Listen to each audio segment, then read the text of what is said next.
María Camila, María José, Santiago, Sara Juliana.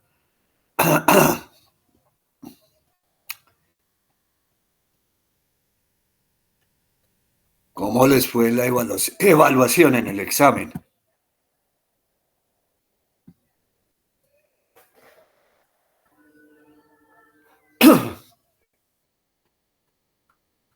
Llevamos Pues, 17 personas. ¿Todo bien? pues como tal, profe, las notas nos las entregan hoy, entonces ahí veríamos qué tal fue la calificación. Y este fue la primera evaluación, primer examen. Sí, señor. Fue completamente teórico. Sí, el parcial fue completamente teórico. Bueno, bueno, vamos a ver si puedo vincular aquí la cosa. Un momentico. A pasar la presentación. Ajá, ajá.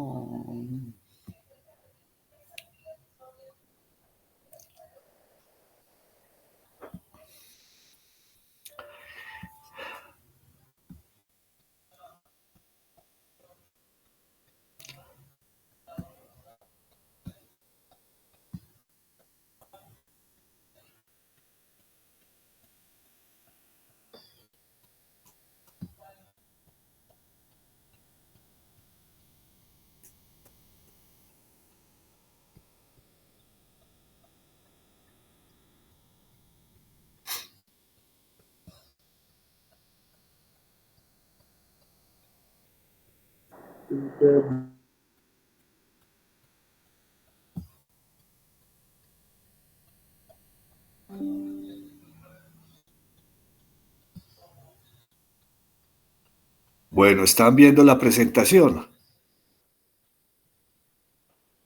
Sí, señor. Bueno. Bueno, vamos a empezar con este tema de enfermedades metabólicas, que es bastante largo.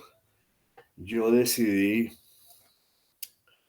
si me desconecto, por favor, ustedes me hacen una llamada al celular, eh, porque quedo aquí hablando y hablando sin estudiantes. Entonces yo no me doy cuenta. Eh, Vamos a hablar de obesidad, diabetes mellitus, amiloidosis, gota y de síndrome metabólico, aterosclerosis. Me parece que es un tema más del sistema cardiovascular, entonces lo vamos a ver ahí. ¿De acuerdo? Sí, señor. Vamos a tratar de, eh, de ver todos los temas en el día de hoy, si es posible. Si no, pues continuamos mañana, porque tiene mucha información este tema. Eh, bueno, de las enfermedades metabólicas, digamos que el modelo de enfermedad metabólica como más interesante, más completo y más, digamos, más útil para ustedes es el de diabetes mellitus. Vamos a, digamos, a ver, ¿cierto?, con más detalle esta enfermedad porque es muy importante.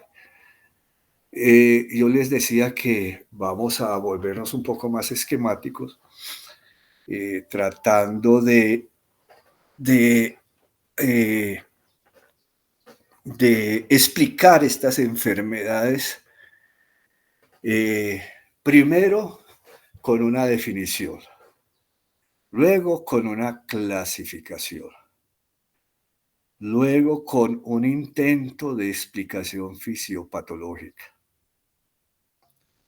Y por último, eh, eh, explicar cuáles son las consecuencias de estas enfermedades, es decir, lo que se llaman, digamos, las complicaciones. Y siguiendo, digamos, esta guía esquemática, podemos, digamos, manejar cada una de las enfermedades que de ahora en adelante vamos a ver en este curso. No solamente la diabetes, sino también fenómenos como la hipertensión o como el infarto del miocardio o como las enfermedades glomerulares del riñón, etcétera, etcétera. Yo creo que si ustedes manejan este esquema para cada proceso o fenómeno y lo trabajan en forma cotidiana, de aquí en adelante, podrán tener, digamos, al menos mentalmente un esquema que les pueda ayudar posteriormente en su desempeño, no solamente como estudiantes, sino como médicos. Entonces vamos a empezar con la obesidad, ¿no? Entonces, definición, ¿no? La definición. Las definiciones de los libros son muy teóricas, pero ustedes, digamos, que se deben proyectar como hacia la situación que van a vivir en la práctica médica, ¿no? ¿Cuál es la definición de una enfermedad, ¿no? En ese escenario, en el escenario de un consultorio? Aquí, pues, lo que están leyendo ahí es una cosa muy teórica, ¿no? Es la enfermedad crónica de origen multifactorial. Multifactorial. Las neoplasias son de tipo multifactorial, la hipertensión es de tipo multifactorial, la diabetes es multifactorial. Eso quiere decir que múltiples factores confluyen, ¿no?, para producir un fenómeno. Lo que hace que el estudio de la enfermedad sea sumamente complicado, sobre todo desde el punto de vista fisiopatológico. Aquí se la define como una acumulación excesiva de grasa o hipertrofia general del tejido adiposo en el cuerpo. Pues esta definición es, digamos, relativa, porque como vamos a ver, hay dos tipos de obesidad, hay una hiperplásica y hay una hipertrófica. Aquí la hablan o dicen que es una hipertrofia general del tejido adiposo en el cuerpo. Pero eso en el consultorio, ¿de qué nos sirve? Pues muy difícil valorar a un paciente, ¿no?, y decirle, oye, vean, usted tiene obesidad, que eso pues tiene unas implicaciones muy graves, ¿no?, en la vida de una persona, y desde el punto de vista médico. Entonces, en la práctica, ¿ustedes cómo valoran ese concepto? Sí, sigue siendo esto muy teórico. Si se ingiere mayor cantidad de energía de la necesaria, esta se acumula en forma de grasa, ¿sí? Si se consume más energía de la necesaria, se utiliza la grasa como energía, pero por lo que la obesidad se produce por las alteraciones en el equilibrio de entrada y salida de energía. Eso sigue siendo muy teórico, ¿no? Entonces vamos a lo práctico. A lo práctico es esto. ¿Ustedes cómo valoran eso? Ustedes tienen un aparato, es decir, tienen la tecnología en su consultorio necesaria para valorar eso, que es una báscula. Entonces, ustedes van a medir el índice de masa corporal, ¿no?, que es el peso en kilogramos sobre la estatura en metros. Entonces, ustedes pueden calcular en su consultorio muy fácilmente el índice de masa corporal. Entonces, la obesidad, ¿cierto?, ustedes la van a definir, ¿no?, en la práctica como el índice de masa corporal, en donde Eh, bueno, en donde digamos, aquí tenemos los grados de obesidad en donde se considera normal, ¿no? Entre 18.5 y 24.9. Se considera sobrepeso entre 25 y 29.9 de índice de masa corporal. Obeso se considera por encima de 30. Obeso severo por encima de 35 y el obeso mórbido por encima de 40. Esto es lo que tienen que tener ustedes en su cabeza. Esto es lo que se deben aprender. Y la definición de obesidad está ahí, en ese cuadrito. Un índice de masa corporal por encima de 30. ¿De acuerdo? Esa es la definición, ¿no? ¿Me están escuchando? Señor. Ah, bueno, pues, listo. Entonces,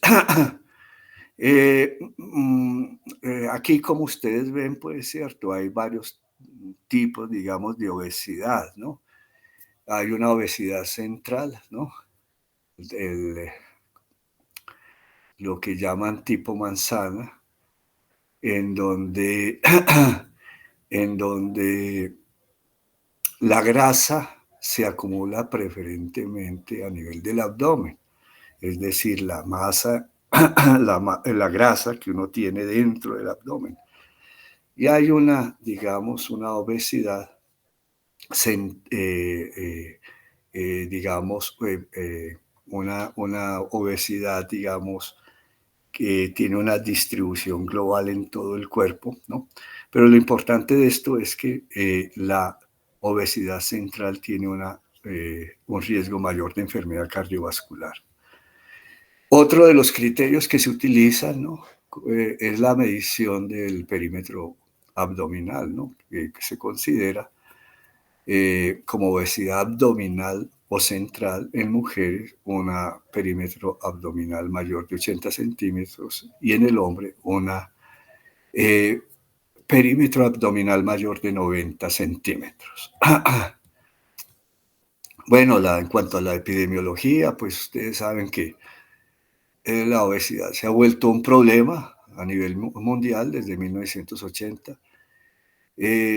Se ha incrementado sobre todo en los países en desarrollo, ¿no? Como ustedes ven, ¿no?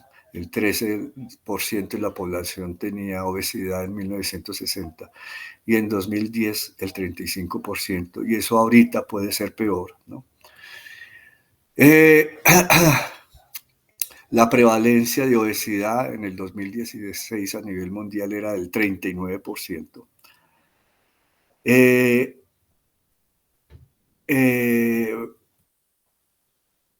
Y pasamos a la explicación.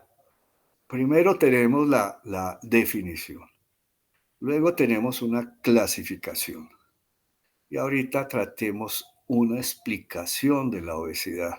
Eso sí es muy complejo. Tiene muchos elementos, ya dijimos que es una enfermedad de tipo multifactorial, hay factores genéticos, ambientales, psicológicos, ¿no? Se supone que hay un desequilibrio entre el consumo y el gasto de energía. Sabemos que en el hipotálamo encontramos los centros o los grupos de neuronas reguladoras de la homeostasis de la energía. Los mecanismos no solamente son neurológicos, sino también son hormonales, ¿no? Con 3 componentes. Un sistema periférico, en donde está pues el tejido graso y el sistema gastrointestinal con la producción de unas enzimas que ya pues se conocen muy bien, como la leptina, la grelina. En el sistema central conocemos pues que hay 2 grupos de neuronas, ¿no? a nivel del hipotálamo, y un sistema de mensajes eferentes, ¿no? Que tienen una vía anabólica y una vía catabólica, ¿no? Entonces, en el sistema periférico tenemos unas hormonas como la leptina, la adiponectina, que se producen a nivel del tejido graso, y tenemos la grelina, el péptido YY, que es péptido intestinal, y la insulina. La grelina se produce a nivel del estómago. Bueno, entonces ustedes van a tratar de estudiar en su libro de patología todos los elementos, ¿no?, que explican más o menos este equilibrio entre factores que inducen, digamos, al consumo de energía y a los factores que inducen a el gasto de energía. Por ejemplo, las neuronas que ustedes ven ahí, la POMC y la CART, que significan péptido. La primera es la propiomelacortina y la segunda son los transcriptos regulados por cocaína y anfetamina, así se llaman. Son neuronas que aumentan el gasto de energía y pérdida de peso a través del hipotálamo, en neuronas de segundo orden que estimulan la hormona liberadora de la hormona estimulante de la tiroides y la hormona liberadora de corticotropina, que van a incrementar entonces la producción de hormona tiroidea y de corticosteroides que propician entonces el gasto de energía. Es decir, van a tender a disminuir el peso del paciente. En cambio, el sistema de neuropéptidos Y, ¿no?, promueve la ingesta alimentaria y el aumento de peso. El sistema eferente tiene dos vías, la anabólica y la catabólica. Aquí, pues, en este esquema se puede ver más o menos las interacciones entre hormonas y el hipotálamo, ¿no? Como ven ustedes, la leptina se produce en el tejido graso, ¿cierto? Y va a mandar entonces mensajes hacia los núcleos del hipotálamo, ¿no?, para inducir fenómenos catabólicos. En cambio, el péptido intestinal, el PYY, ¿cierto?, va a producir entonces efectos sobre el otro grupo de neuronas, la NPY, que es el neuropéptido y la AGRP, que es el péptido relacionado con el agouti, que van a producir un efecto anabólico. La grelina, ¿no?, va a producir efectos entonces estimulantes sobre los grupos neuronales que inducen efectos anabólicos en el organismo. Entonces, la tarea de ustedes es tratar de entender, ¿no?, todas estas interacciones, ¿no?, entre el hipotálamo, la leptina, la grelina, el péptido intestinal, ¿no?, y la insulina. Ahora vamos a hablar de la insulina. Yo creo que ustedes, por sus cursos de fisiología y bioquímica, conocen mucho la insulina, ¿no? Y de pronto ya conocen estas hormonas, la leptina, la adiponectina, las hormonas intestinales. Por ahí alguien estaba manifestando. A ver, ¿cómo vamos? ¿Alguien tiene alguna pregunta? Hola. No, profe, nada. Nada, nada. ¿Todo bien? Sí, señor, todo bien. Ah, bueno. No se han dormido, pues. No. Bueno. Entonces, bueno, este tema, pues sí, es un tema un poco pesado, ¿no? Pero es interesante, muy interesante. A ver, la leptina. La leptina se le conoce como una hormona sintetizada por las células grasas. Su nombre, leptina, viene del griego leptos, que significa delgado. Los ratones que reciben o se les administra leptina, se les provoca la pérdida de apetito y una disminución del peso corporal. Es decir, la leptina produce anorexia, ¿no? La leptina inhibe en el núcleo arcuato del hipotálamo, donde están estos grupos neuronales, la producción de neuropéptido Y, potente, inhibe la producción de neuropéptido Y, potente estimulador de la ingesta.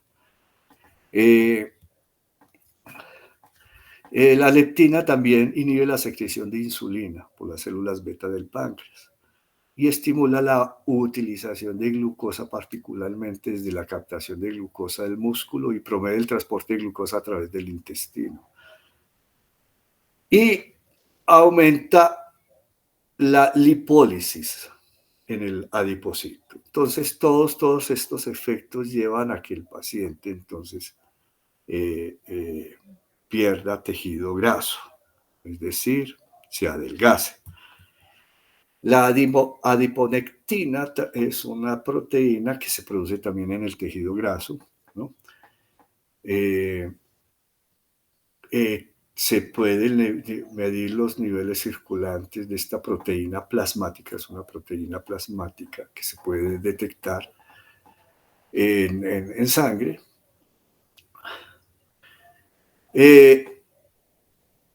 Las mujeres tienen niveles más elevados de adiponectina, ¿no? Los efectos biológicos de esta sustancia, de la adiponectina, la adiponectina estimula la oxidación de ácidos grasos en el músculo, causando una disminución de la masa grasa o del tejido graso. Bueno,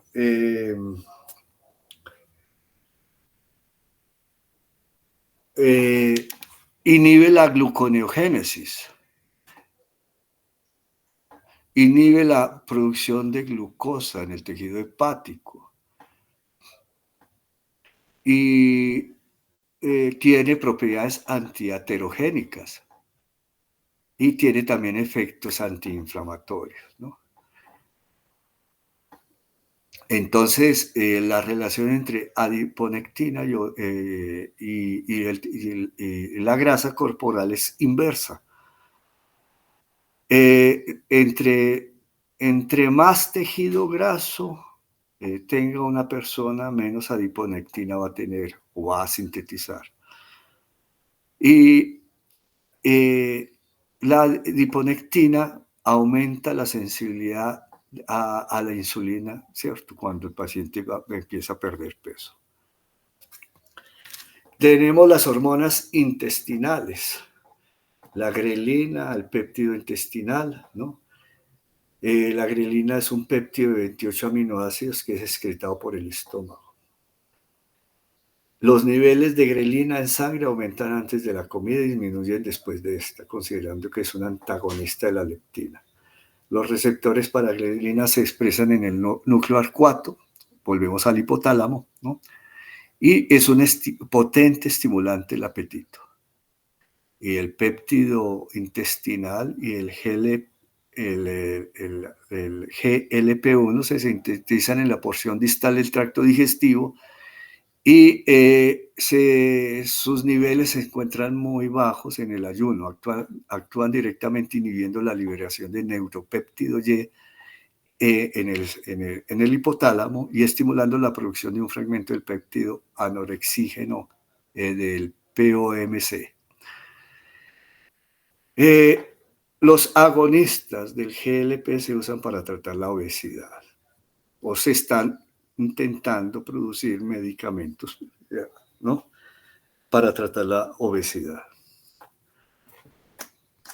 Bueno, entonces, el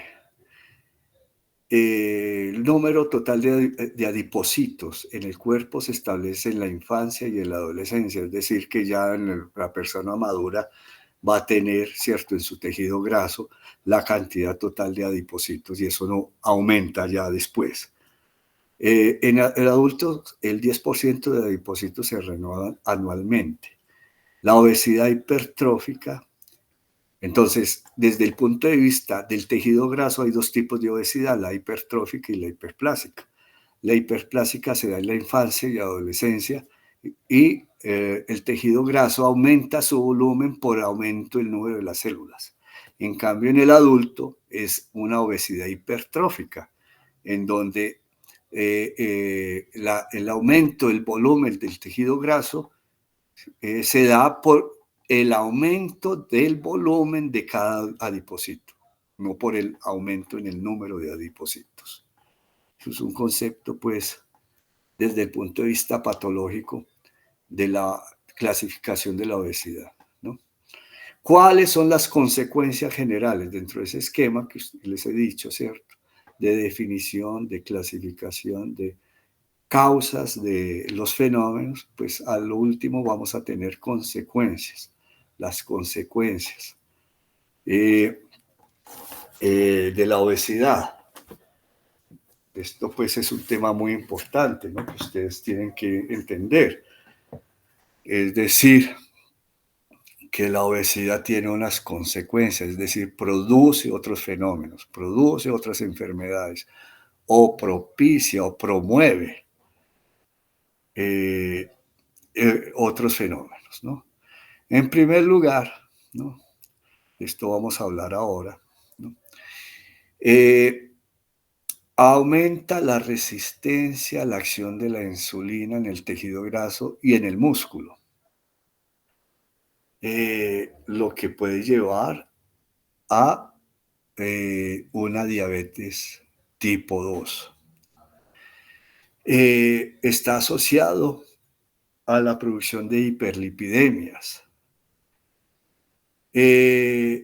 a enfermedad hepática crónica, que llamamos enfermedad hepática no alcohólica o hepatopatía no alcohólica, a colelitiasis, que es la formación de cálculos biliares dentro de la vesícula biliar y dentro de las vías biliares.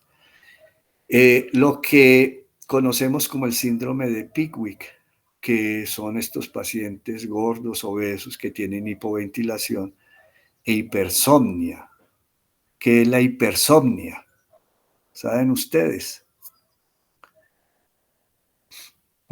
Sueño en exceso. Eso, los pacientes gorditos que se viven por ahí dormidos. Eso lo han llamado desde hace muchos años el síndrome de Pickwick. Y lleva a trastornos pulmonares severos en estos pacientes. Y como ustedes saben, la obesidad lleva a cambios degenerativos de las articulaciones, sobre todo de las rodillas y de las caderas, ¿no? Entonces, aquí tenemos algunos trastornos relacionados con la obesidad. Tenemos la hipertensión, ¿no? Es una causa de hipertensión secundaria, la diabetes mellitus, la arteriopatía coronaria, ya hablamos de los cálculos biliares, muerte repentina, miocardiopatía, apnea del sueño, hirsutismo. ¿Saben qué es hirsutismo? Ni idea, profe. Hirsutismo es el aumento del vello corporal, osteoartritis, gota, accidente cerebrovascular y cáncer. La obesidad está asociado a cáncer de mama, a cáncer endometrial, a cáncer ovárico, a cáncer de vesícula biliar en mujeres, a cáncer colorectal en varones, a cáncer prostático. Claro, esto son asociaciones epidemiológicas, observaciones en grupos poblacionales, en este caso de obesos, ¿no? En donde pues se encuentra que en la obesidad, ¿cierto?, es más común estos tipos de cáncer. Para el cáncer de mama, endometrial y ovárico, pues la asociación pues tiene una explicación clara, porque el tejido adiposo produce hormonas como los estrógenos, ¿no?, a través de una vía metabólica ya muy conocida, ¿no? Y entre más tejido graso, pues más hormona o más estrógenos se producen, lo que induce la proliferación de células epiteliales a nivel de la mama, del endometrio y del ovario. Esa pues es una explicación parcial para esta asociación. Aquí tenemos la comparación del corazón de una persona obesa y el corazón de una persona saludable. Ustedes ven que el corazón de una persona obesa está recubierto por tejido graso en gran cantidad. Aquí volvemos sobre la obesidad y cáncer, ¿no? Y algunas, ¿cierto?, digamos, propuestas fisiopatológicas para que esto sea posible, ¿no? Las concentraciones elevadas de insulina, el efecto de hormonas esteroideas, entre ellos estrógenos, y los estados proinflamatorios que produce la obesidad sobre los tejidos. Esas son, digamos, algunas teorías acerca de por qué se presenta más cáncer en pacientes obesos. ¿Alguna pregunta sobre obesidad? Que es un tema de moda, ¿no? Hay muchos médicos dedicados pues a la obesidad y a la propuesta pues de dietas y que son pues muy conocidos por las redes de internet. ¿Tienen alguna pregunta? No, señor. No, bueno. Entonces, diabetes mellitus. La diabetes mellitus. Pues desde el principio hay que decir que hay dos tipos de diabetes, ¿no? La diabetes mellitus. ¿Y alguno conoce otro tipo de diabetes?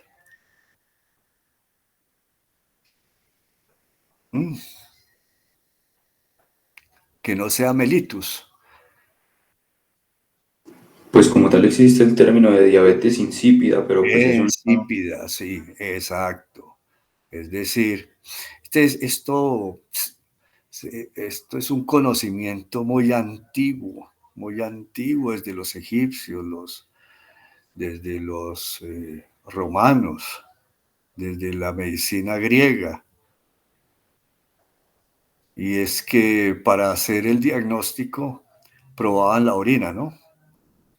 Entonces una era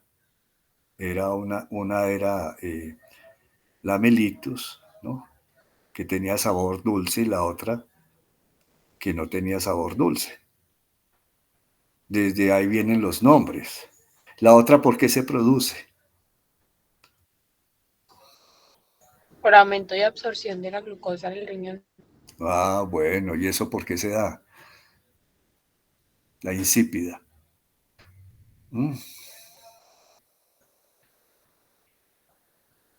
¿Dónde está el defecto? ¿Está en el páncreas o en dónde?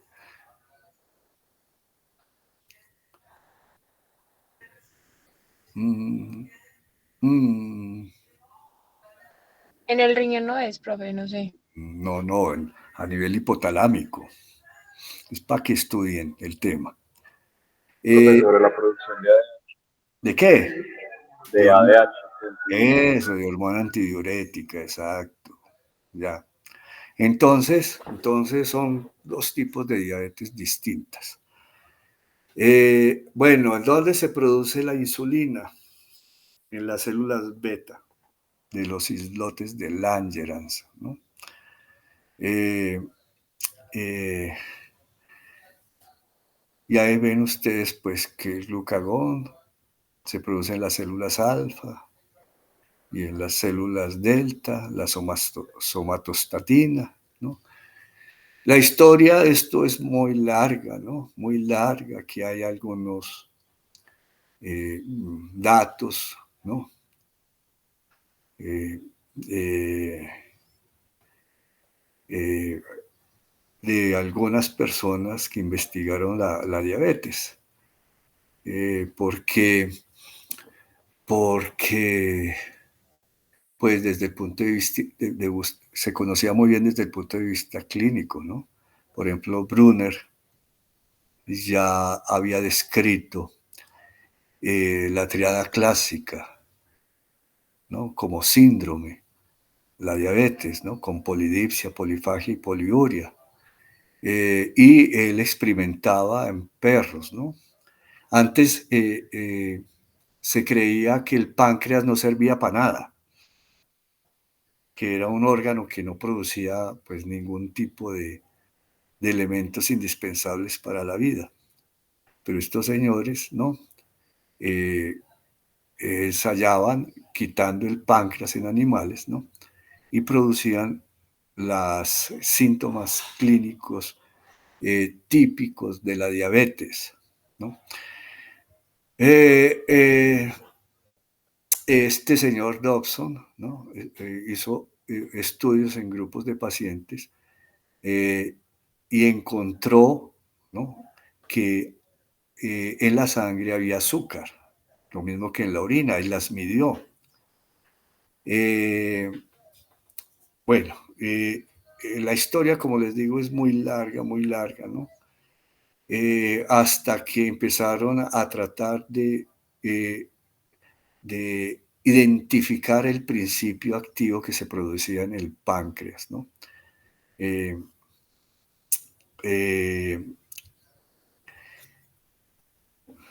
eh, hasta que, ¿no? Estos señores acá, Langerhans, Lagues y Meyer, ¿cierto? Encontraron primero, identificaron las células pancreáticas que producían ese principio activo, ¿no? Lagues, ¿no? Diferenció los islotes de Langerhans de la parte exocrina del páncreas. Y este señor Meyer, ¿cierto? Fue el que aisló el principio activo que se producía a nivel del páncreas, ¿no? Con acción hipoglicemiante, la insulina. Y después, pues, los esfuerzos fueron dirigidos a producir extractos pancreáticos con el principio activo para tratar la diabetes. Hasta que, ¿cierto?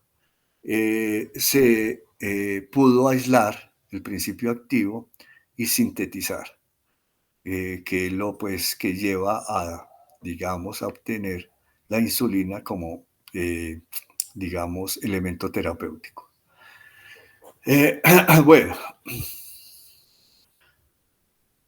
aquí tenemos la clasificación francesa de la diabetes, ¿no? Diabetes gordos o artíticos con poca sintomatología, poca expresión y aspecto de aparente salud, obesos de cara rosada, pletóricos, ¿no? Que eran los que tenían una diabetes tipo 2, ¿no? Y los diabéticos flacos de causa nerviosa o pancreática, así la llamaban ellos, ¿no? Con mucha sintomatología y gran desnutrición, que son los diabéticos tipo 1, ¿no? Esa es la diferencia, digamos, clínica entre un tipo y el otro tipo, ¿no? Bueno, bueno, aquí tenemos pues, ¿no? A Bess y a Banting, que llevaron al descubrimiento de la insulina, ¿no? Como, y a la purificación de ese elemento activo en el páncreas. ¿Y por qué fue importante esto? Porque es que antes del descubrimiento de la insulina en 1921, todos los pacientes con diabetes tipo 1 morían semanas o años luego del inicio, ¿no? Aquí tenemos, ¿no? Un niño, un paciente de 1922, ¿no? Tratado con insulina. Ustedes ven su estado inicial y posteriormente, pues, ¿no? Después del tratamiento con insulina. Aquí tenemos las primeras, ¿no? Ampolletas con insulina. Aquí tenemos el estado en que se encontraba esta paciente, ¿no? Antes del tratamiento con insulina y después del tratamiento con insulina. Entonces, definición. ¿Cuándo se le dice a un paciente que tiene diabetes? Entonces, los criterios diagnósticos que ustedes van a manejar en sus consultorios, en sus servicios de hospital son estos. La glicemia. La glicemia en ayunas de más de 126 miligramos por decilitro. Una glicemia tomada al azar de más de 200 miligramos por decilitro. La curva de tolerancia a la glucosa con más de 200 miligramos por decilitro a las 2 horas. Ustedes ya saben cómo se hace la curva de tolerancia a la glucosa. Les han enseñado. Hola. ¿Me están escuchando? Sí, señor, pues yo no recuerdo que me hayan enseñado eso. No recuerda. Bueno.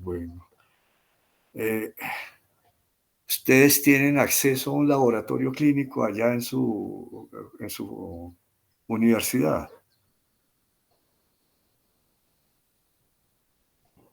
No. Bueno, eso pues, el procedimiento se inicia con la toma de una glicemia en ayunas. Posteriormente al paciente se le da una carga de glucosa y se toman, ¿cierto?, glicemias a la hora, a las 2 horas, a las 4 horas, a las 6 horas, ¿no? Antes se hacía con un tiempo más prolongado, pero creo que ahorita se hace a la 1 y a las 2 horas. Si a las 2 horas, ¿no?, está por encima de 200 miligramos por decilitro, la glicemia se considera entonces un criterio diagnóstico de diabetes. Y la hemoglobina glicosilada de más de 6,5%.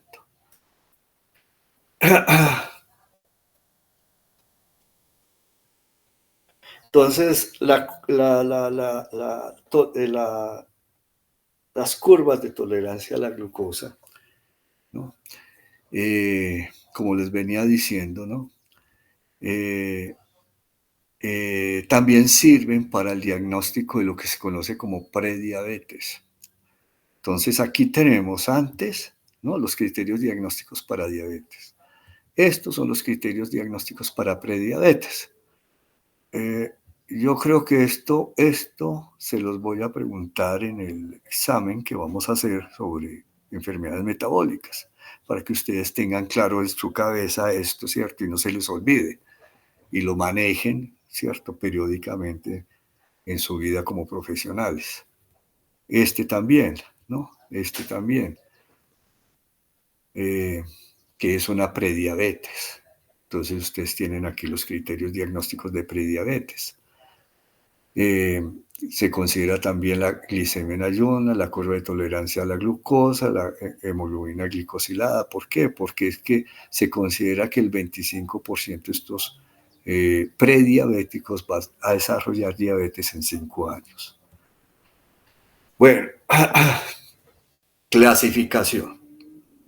Antes de esto, de pasar a la clasificación de la diabetes primaria, vamos a hablar de una clasificación que es diabetes secundaria y diabetes primaria. Cuando hablamos de diabetes secundaria, así como hablamos de hipertensión secundaria, ¿a qué nos referimos? ¿Creen qué significa ese término secundario? ¿Alguien me puede dar una idea? Que deriva de otra cosa. ¿Cómo qué? ¿Qué puede producir una diabetes secundaria? Por ejemplo, un consumo excesivo de comidas con alta carga de azúcar. Puede ser, puede ser. Una resistencia a la glucosa. Eso es la diabetes secundaria. Perdón, tipo 2, primaria tipo 2. Pero ¿qué es una diabetes secundaria? ¿A quién se le ocurre? ¿Cómo se puede producir una diabetes secundaria? Yo creo que en la práctica médica es un buen hábito empezar por las secundarias, a descartar las secundarias. Por ejemplo, un daño pancreático por una pancreatitis crónica. ¿Me van entendiendo? Si ustedes tienen un daño pancreático con digamos, un daño inflamatorio de los islotes de Langerhans, una pancreatitis crónica, se produce una diabetes secundaria. Es un buen ejercicio en la medicina, como en la hipertensión también es bueno hacerlo. Es decir, la primera clasificación que uno tiene es que hay una diabetes primaria, ¿no? Y una diabetes secundaria. La diabetes secundaria tiene muchas causas. Ahorita vamos a ver algunas causas. Por ejemplo, la destrucción del páncreas por un proceso inflamatorio, una pancreatitis crónica, o una resección quirúrgica del páncreas, ¿a qué lleva? A una diabetes secundaria. Y hay otras causas. Ahorita vamos a ver, ¿no? Si no es secundaria, es primaria. Y dentro de la primaria tenemos la diabetes tipo 1 y la diabetes tipo 2. ¿No? La tipo 1 es la que se da en menores de 20 años, en niños y adolescentes, ¿no? Y es un proceso autoinmune, ¿no? Y la tipo 2, ¿no? Se da en adultos, asociada a la obesidad, y es una resistencia periférica a la insulina, o una secreción alterada de insulina por parte de las células beta, ¿no? Son dos, digamos, modelos metabólicos completamente distintos, digamos que son dos enfermedades muy distintas, ¿no? Y ustedes ven las relaciones de frecuencia. La diabetes mellitus tipo 1 solamente se encuentra en el 5 al 10% de los casos y la diabetes tipo 2 en el 90 al 95%. Esto sí lo tienen que tener ustedes muy claro, ¿no? Entonces, la clasificación. Ya sabemos la definición, ya sabemos la clasificación. Lo primero en la clasificación es separar la diabetes primaria de la secundaria. Si no es secundaria, si descartamos todas las causas de diabetes secundaria, es una diabetes primaria. Casi que se hace por descarte. Entonces, ahí tenemos que la diabetes, ¿cierto?, primaria es o tipo 1 o tipo 2. Así de simple, ¿no? Entonces, vamos a ver, ¿no?, que también hay otros tipos de diabetes, ¿no? Por ejemplo, la asociada al embarazo, ¿no? Y a otras causas de tipo genético que son muy raras, ¿no? Diabetes monogenética, ¿no? La asociada a fibrosis quística del páncreas o inducida por drogas que serían secundarias, ¿no? Como por ejemplo el uso de glucocorticoides, ¿no? Y otros medicamentos. Esto sí lo conocen ustedes muy bien, ¿cierto? Cómo se produce la insulina. Esos yo no se los tengo que enseñar, ¿cierto? Eso lo vieron ustedes, Sí, señor. de las células beta del páncreas. Bueno, se necesita un estímulo de glucosa en unos receptores de las células beta que se llaman los GLUT2, ¿no? Que llevan a una activación de las mitocondrias, de las células, ¿no? Una activación de canales de calcio, ¿no?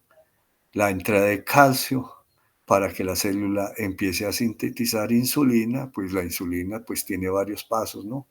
Para la síntesis de insulina y luego para la secreción de insulina por las células beta. Bueno, las acciones de la insulina ustedes también la conocen muy bien, ¿no?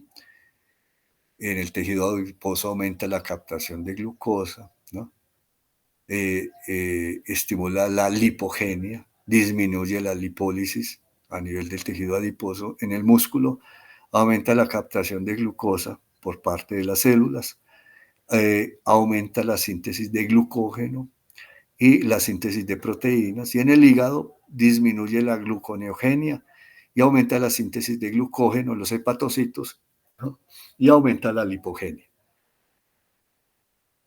Las células diana, por ejemplo, las células musculares, ¿no? Esto es importante, ¿no? La insulina tiene que tener un receptor de insulina en la membrana, ¿no? Que favorece, pues, cierto, la unión entre la insulina y su receptor, una serie de transcripciones intracelulares que llevan, pues, a una activación de dos vías, la de la MEC-ERK y la PI3K, ¿cierto? Y que activan las vías de la proteincinasa, ¿no? Y llevan a la síntesis y a la acoplamiento de unos receptores de membrana que son los GLUT4, ¿no? Que permiten entonces la entrada de glucosa a las células. Eso también lo conocen ustedes, ¿no? Muy bien. Entonces, vamos a explicar cada una de las causas de diabetes, ¿no? Primaria. La diabetes tipo 1 y la diabetes tipo 2. Vean, es que estas diapositivas están como en desorden. No las ordené adecuadamente. Esto es las causas de diabetes secundaria. Tenemos pancreatitis crónica, la resección traumática o quirúrgica del páncreas, las neoplasias que lleven a una destrucción del páncreas, como un carcinoma pancreático, la fibrosis quística del páncreas, la hemocromatosis. ¿Ustedes saben qué es la hemocromatosis?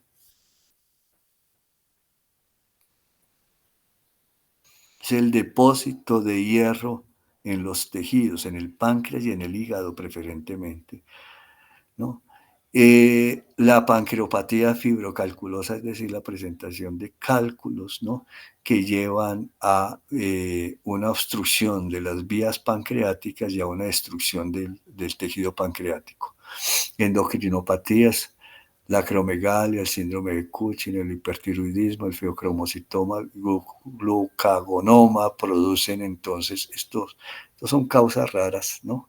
O a una diabetes secundaria. Infecciones del páncreas. Fármacos, los glucocorticoides principalmente, la hormona tiroidea, el interferón. Los agonistas beta-adrenérgicos, las tiazidas, el ácido nicotínico, la fenitoína, ¿no? Síndromes genéticos asociados a diabetes, ahí los tienen ustedes, ¿no? Bueno, entonces tenemos diabetes tipo 1 y diabetes tipo 2, ¿no? Vamos a hablar de la diabetes tipo 1. Es una hipersensibilidad tipo 4, pérdida de la autotolerancia. Creo que el doctor Sepúlveda les habló de hipersensibilidades en el capítulo de inmunopatología, ¿cierto?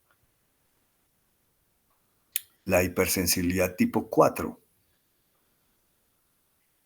¿Sí les hablo de esto? Sí, señor. Sí. Entonces, si ustedes entienden qué es una hipersensibilidad, ¿no? Ustedes pueden entender, ¿no?, que esto lleva a una destrucción rápida y masiva de las células beta de los islotes de Langerhans por un fenómeno inflamatorio inducido por hipersensibilidad, ¿no? Como ustedes saben, toda hipersensibilidad tiene una predisposición genética dada por los HLA, ¿no?, por los polimorfismos de genes y por factores ambientales que inducen el inicio de la hipersensibilidad, generalmente infecciones virales. Ustedes ven acá, ¿no?, que cuando se inicia el fenómeno de hipersensibilidad se lleva a una rápida destrucción de las células beta, lo que lleva a una disminución rápida de la insulina. Es en el curso de pocos, digamos, semanas o meses después de iniciado el proceso, lo que lleva entonces, ¿no?, rápidamente a la presentación de la diabetes tipo 1, ¿no? Entonces, estos son niños o adolescentes que están previamente sanos, que de pronto tienen una infección viral de cualquier tipo, ¿no? Y esta infección viral lleva a modificaciones moleculares en alguna, digamos, elemento, ¿no?, ya sea funcional o estructural de las células beta del páncreas. Y esa, digamos, alteración estructural de alguna componente, de alguna proteína de estas células, lleva a que el sistema inmune no reconozca a esa proteína como normal. Entonces se activa la autoinmunidad y produce la destrucción de la célula. ¿Entendieron eso?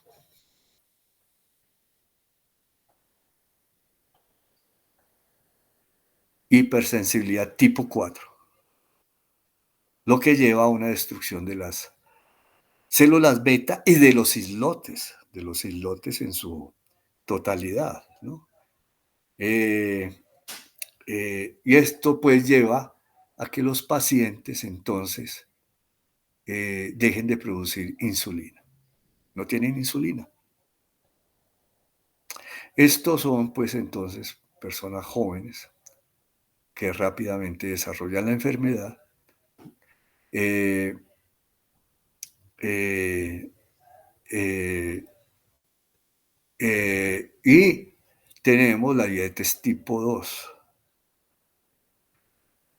Aquí hay factores genéticos claramente establecidos, es decir, si hay unos patrones de herencia, ¿no?, muy claros, si uno ha tenido un familiar como el padre o la madre que han tenido diabetes tipo 2, ¿no?, es muy posible que eh, eh, se vaya a tener este tipo de diabetes en la edad adulta, ¿no?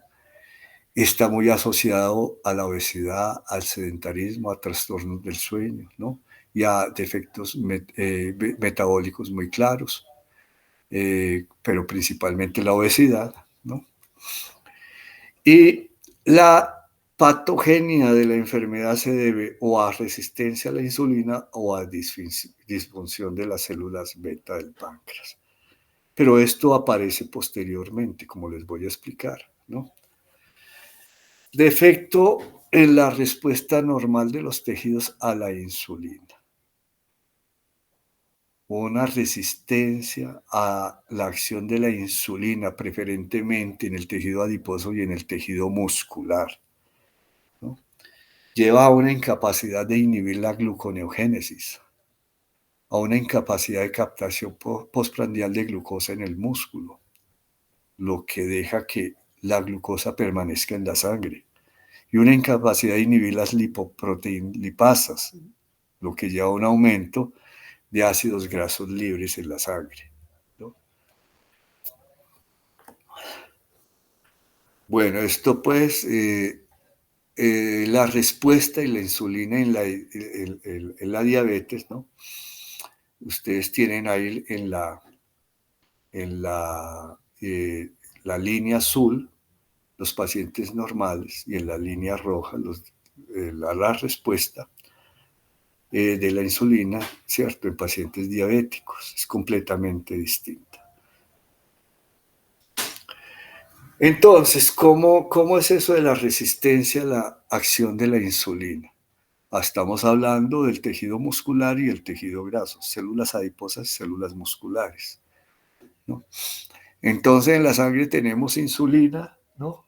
Que ha sido sintetizada en las células beta del páncreas bajo el estímulo de la presencia de glucosa en sangre, ¿no?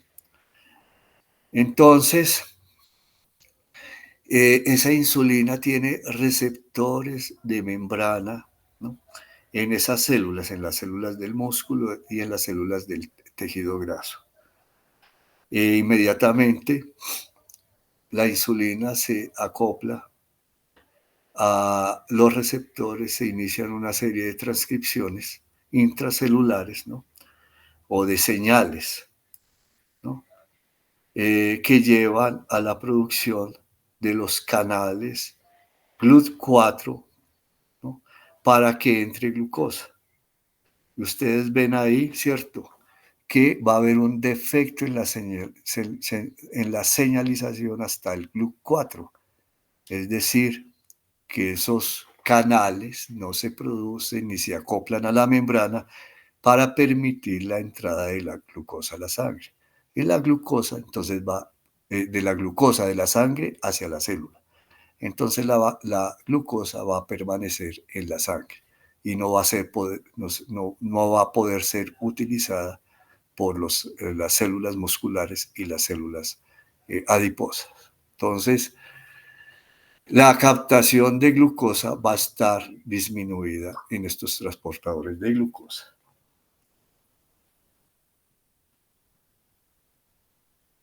¿Entendieron eso? Sí, señor. Sí, está claro.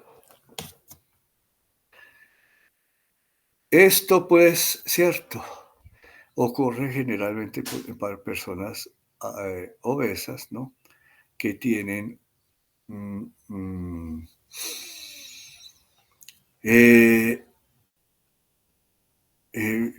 disminuidas las señales de receptores de insulina en las células grasas, ¿no?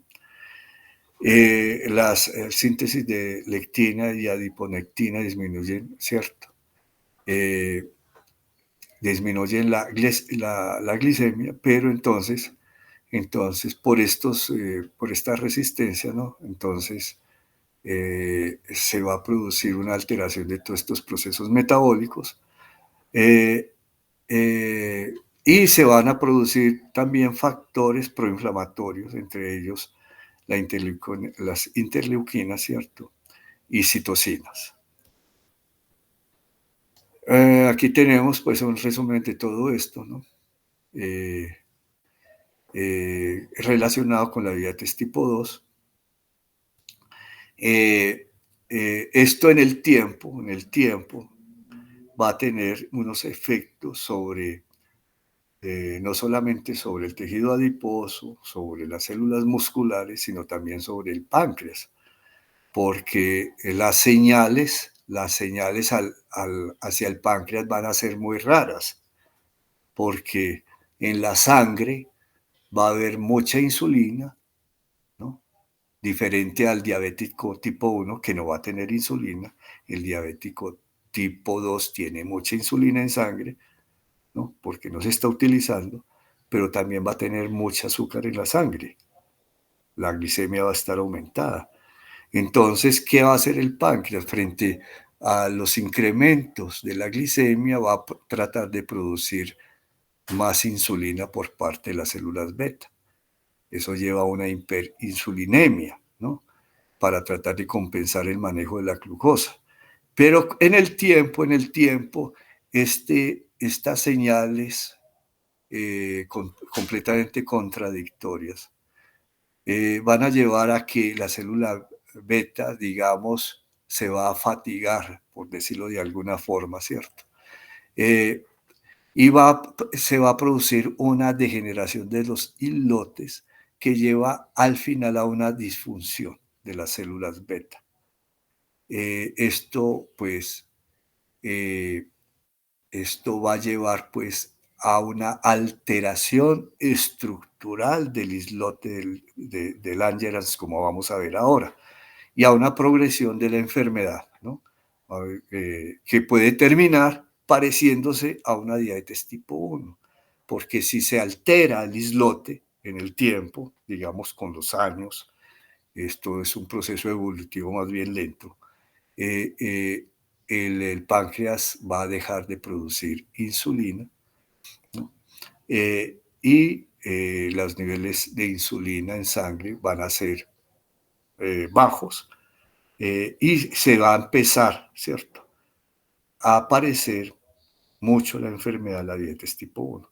Y estos pacientes inicialmente no necesitan insulina, pero si hay un deterioro de los islotes de Langerhans y de las células beta, estos pacientes ya posteriormente van a necesitar insulina.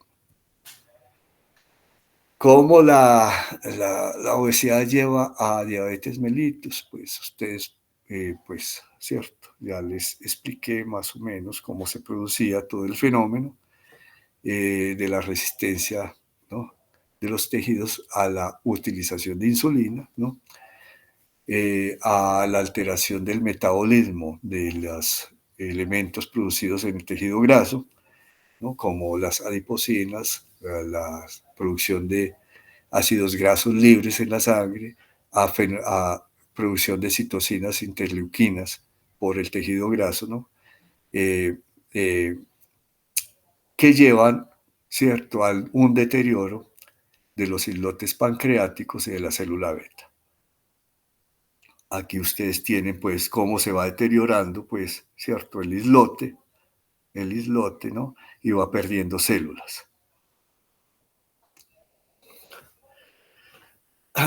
Bueno, esto es lo mismo, más o menos, ¿cierto? Al final, el islote va a sufrir un deterioro. Las células beta van a disminuir en cantidad y van a ser reemplazadas por material amiloide. De eso vamos a hablar ahora, que es el amiloide, ¿no? Entonces se va a producir al final una alteración en la secreción de insulina. Bueno, esto es lo mismo, ¿no? Aquí tenemos una comparación en la diabetes mellitus tipo 1 y 2, ¿no? Ya dijimos que la diabetes tipo 1 se da en menores de 20 años, generalmente en niños o adolescentes. La diabetes tipo 2 generalmente después de los 30 años. El inicio clínico, la enfermedad es abrupto en la diabetes tipo 1. Son pacientes muy sintomáticos con poliuria, polidipsia, deshidratación y a veces, cierto, su inicio puede ser muy grave. La primera manifestación puede ser un coma cetoacidótico. En cambio, la diabetes tipo 2 es gradual, ¿cierto? Se da en el término de mucho tiempo, de años, ¿no? Y a veces es asintomático. El paciente diabético tipo 1 es una persona que tiende a la pérdida de peso, se va enflaqueciendo. En cambio, el diabético tipo 2 tiene sobrepeso. Y los antecedentes familiares pesan más en la diabetes tipo 2, ¿no?, más del 60%. La concordancia entre gemelos monocigotos es el del 50% en la tipo 1 y la diabetes tipo 2 del 90%, ¿no? Y aquí tenemos, pues, ¿cierto?, la lesión de los islotes es muy temprana, es una reacción inflamatoria severa en la tipo 1, ¿no? Que lleva a una atrofia y una fibrosis y una desaparición completa del islote en el páncreas. En cambio, en la diabetes tipo 2 es tardía, en el término de años, que se lleva a un deterioro progresivo de los islotes de Langerhans. La masa de células beta, ¿no? Entonces, es una reducción intensa y rápida en la diabetes tipo 1 y generalmente la diabetes tipo 2, ¿no? Es normal, es una reducción discreta. La insulina en la diabetes tipo 1, en la sangre no va a haber insulina, ¿no? Y en la diabetes tipo 2 inicialmente va a estar elevada. O sea, son dos tipos de enfermedades muy distintas, ¿no? Muy distintas. Aquí tenemos, ¿no? Clínicamente, ¿no? Es lo mismo, más o menos lo que veíamos en el cuadro, en el primer cuadro. Bueno, aquí también, ¿no? Más diferencias, ¿no? Bueno. Manifestaciones clínicas. En el diabético tipo 1 vamos a encontrar muy clara la sintomatología de esa triada clínica de polifagia, polidipsia y poliuria. Ustedes sí entienden cada uno de estos términos, ¿cierto? Polifagia. ¿Aló? ¿Alguien que me conteste? Sí, sí, señor. Sí. La Por polifagia aumento es que, de ingesta de alimentos. bueno, poliuria. Es un incremento en el volumen orinado. Ya. ¿Ustedes saben cuál es el gasto urinario diario de una persona adulta normal? O sea, ¿cuánto orina diariamente una persona adulta en el día? Es como para que tengan una referencia. ¿O cómo saben ustedes que el paciente tiene poliuria? ¿Mm? Pues no era como lo máximo, como 2 litros más o menos. Eso ya es mucho. Es más o menos 1.5 litros diarios. Pero si esto es un niño, ¿ustedes cómo van a consultar ese dato? Es que los niños es tan difícil todo, ¿no? Que es que un niño tiene polifagia. Los niños comen mucho, ¿cierto? Habitualmente. Algunos no. Estos síntomas son muy difíciles digamos, de identificarlos en un niño. Poliuria, polifagia, polidipsia. ¿Polidipsia qué es? Tomar mucha agua, mucha sed. Bueno. Esto en los niños es muy difícil. Inclusive consultándolo con los padres. Generalmente, los niños pues tienen un deterioro rápido de los islotes de Langerhans por la hipersensibilidad, como vimos. Hay una destrucción masiva de células, ¿no? Es un fenómeno muy rápido. Y generalmente estos niños, su primera manifestación clínica es un coma cetoacidótico. Es un niño que está jugando en el colegio, ¿no? Que previamente está sano y de un momento a otro pierde la conciencia. Entonces los padres lo llevan al servicio de urgencias, lo van a recibir ustedes en el servicio de urgencias, ¿no? Y uno les pregunta a los padres, ¿qué le pasó al niño? ¿Estaba enfermo? No, el niño estaba completamente bien. Entonces, ¿qué le pasó? ¿No? Y uno pues examina al niño y lo encuentra muy deshidratado, las mucosas secas, los ojos hundidos, ¿no? Si uno coge la piel y la pellizca, hacen pliegue, y uno piensa, uy, pues este niño está muy deshidratado, y le pregunta a los padres, oye, este niño tuvo vómito, tuvo diarrea, y dicen, no, él no tuvo nada de eso, tuvo sudoración, tuvo fiebre, no, nada, ¿cierto? Eso lo debe llevar a uno, ¿no?, al diagnóstico de un coma cetoacidótico por diabetes. Porque los niños distinto pues a las personas adultas, no se hidratan bien, ellos sienten sed, están jugando, pero no es cierto, no piensan que tienen que tomar líquidos, a no ser que uno les enseñe. Entonces se deshidratan muy rápido estos niños diabéticos y eso los lleva rápidamente a un coma cetoacidótico. Entonces, una de las primeras manifestaciones clínicas del diabético tipo 1 es un coma cetoacidótico. Y eso ustedes pues tienen que pensarlo muy bien. En cambio, el diabético tipo 2, ¿no?, es un tipo asintomático. Son obesos, ¿no?, comelones, tragones, ¿no? ¿Cómo se les hace el diagnóstico? ¿Cómo creen ustedes que uno llega pues a la idea que este tipo tiene una diabetes tipo 2? ¿Qué creen ustedes?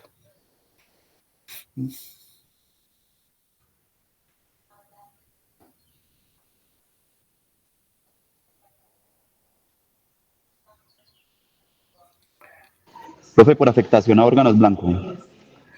Oh, pues eso no. Puede que pues el paciente tenga, por ejemplo, ya un daño renal, ¿no? Y uno llegue a la conclusión de que ese daño renal fue cierto, de un problema pues de estos de larga data. No, porque es que ustedes reciben el paciente, van a recibir el paciente obeso, ¿no? Y al paciente obeso le van a hacer ustedes, ¿cierto?, una glicemia, ¿no?, o una prueba de tolerancia a la glucosa. Y la van a encontrar alterada. Porque ustedes, como van a ser muy buenos médicos, van a controlar al paciente obeso, ¿no? Y dentro de esos controles les van a hacer glicemias. Y lo van a encontrar diabético. ¿Cuál es la primera recomendación terapéutica para estos pacientes? ¿Qué le van a decir? Maestro, tiene que disminuir de peso. Si el paciente es capaz de hacer dieta, ¿cierto?, y disminuir de peso, generalmente esa hiperglicemia desaparece. Porque es un fenómeno, ustedes ya entienden, de resistencia de los tejidos al uso de la insulina. Entonces, esa resistencia disminuye o desaparece si el paciente pierde peso. Y ustedes saben que la producción de insulina en estos pacientes, ¿no?, inicialmente es normal. O sea, hay una buena producción de insulina, una síntesis de insulina por parte del páncreas. Entonces no hay problemas derivados de eso. Distinto al paciente que no sea capaz de perder peso. Este sí va a tener un deterioro progresivo que va a llevar a una lesión, ¿no?, secundaria de los islotes de Langerhans. Estos pacientes de diabetes tipo 2, ¿no?, generalmente no tienen coma cetoacidótico. Tienen un coma hiperosmolar no cetósico, ¿no? Pero ya cuando la enfermedad está ya muy, muy avanzada. Entonces, bueno, llegamos pues al punto de las complicaciones, ¿no? Las complicaciones. Porque hay que controlar al paciente diabético, porque si no lo controlamos, se va a enfermar gravemente, ¿no? Y va a empezar a tener lesiones estructurales en diferentes órganos. Las complicaciones agudas son la cetoacidosis diabética, que es un estado de acidosis, ¿no?, severa y de deshidratación severa, ¿no? El estado hiperosmolar no cetósico y la hipoglicemia. La hipoglicemia generalmente se da o deriva de un tratamiento, ¿cierto?, excesivo con insulina en pacientes diabéticos. Las complicaciones crónicas, ¿no?, que pues para esto es importante pues la patología, saber patología. Tenemos la nefropatía diabética, la retinopatía diabética. Ustedes saben que la diabetes es la principal causa de ceguera en el mundo, ¿no? Las cataratas, la microangiopatía diabética, porque pusieron disque macroangiopatía, es microangiopatía diabética, el pie diabético, la enfermedad arterial periférica, la neuropatía periférica y autónoma, ¿no? Bueno, la cetoacidosis, ¿no? La predisponen las infecciones, los traumas, algunos fármacos, ¿no? La liberación de adrenalina, es decir, el estrés bloquea la insulina, ¿no? La estimulación de la lipoproteína lipasa con lipólisis, aumentos de los ácidos grasos libres en el hígado, ¿no? Y la producción de cuerpos cetónicos lleva a cetonemia y acetonuria. Es decir, si ustedes hacen en orina, ¿no?, una prueba que es la detección de cuerpos cetónicos, los van a encontrar aumentados en la orina en el paciente con cetoacidosis, ¿no? Y además, estos pacientes tienen deshidratación por la pérdida de líquidos, principalmente debido a la poliuria. Eso incrementa la cetoacidosis. El problema, la cetoacidosis, principalmente es derivado de la deshidratación.